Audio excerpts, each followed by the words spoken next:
Bismillahirrahmanirrahim. Assalamualaikum warahmatullahi wabarakatuh.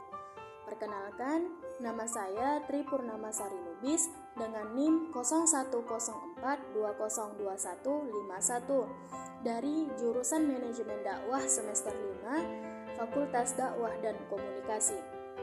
Baik, di sini saya akan menjelaskan tentang menghindarkan majelis dakwah dari ghibah. Baik teman-teman, pertama-tama saya akan menjelaskan apa sih pengertian dari ghibah tersebut. Nah, ghibah itu merupakan perbuatan yang membicarakan keburukan atau aib orang lain, meskipun yang kita bicarakan itu sesuai dengan kenyataan. Tetapi, ghibah tetaplah suatu perbuatan yang zalim. Seperti sabda Rasulullah SAW dalam hadis riwayat Muslim nomor 2589, yang dimana artinya, tahukah kalian apa itu ghibah? Lalu sahabat berkata, Allah dan Rasulnya yang lebih tahu. Lalu Rasulullah menjawab, engkau menyebut saudaramu tentang apa yang dia benci.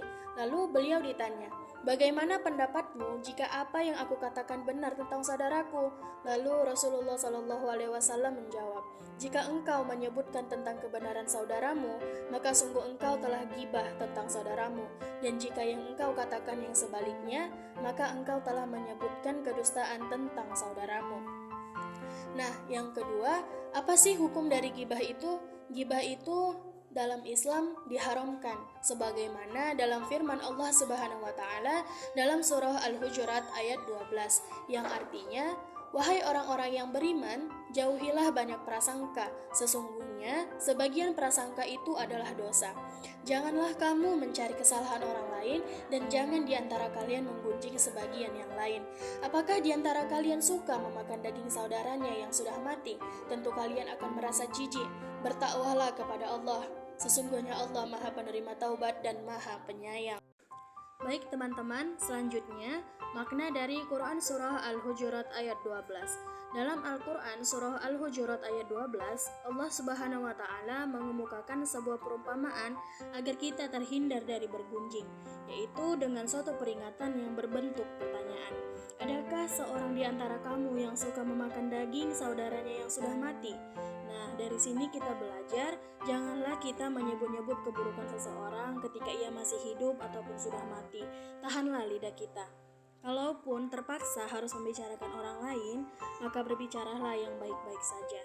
Selanjutnya, cara-cara menghindarkan ghibah di majelis taklim. Ada beberapa cara yang bisa kita lakukan untuk menghindarkan kita dari ghibah. Yang pertama, berusaha untuk menjaga ucapan, berhati-hati dalam berbicara. Jika sudah tahu bahan yang dibicarakan tidak baik, maka janganlah dilaksanakan. Yang kedua, jika ingin membicarakan kejelekan orang lain, maka ingatlah kebaikan orang tersebut. Karena manusia tidak ada yang sempurna. Setiap manusia pasti memiliki kekurangan.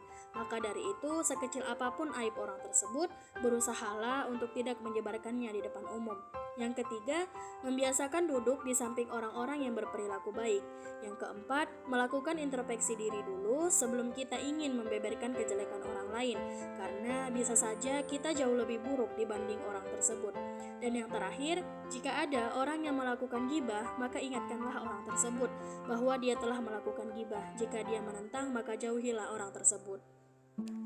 Baik teman-teman, selanjutnya kita kuis.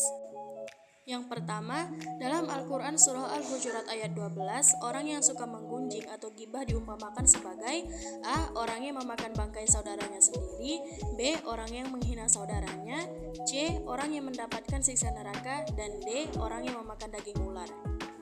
Yang kedua, hukum mencegah ghibah adalah A. Makruh, B. Wajib, C. Sunnah, dan D. Haram.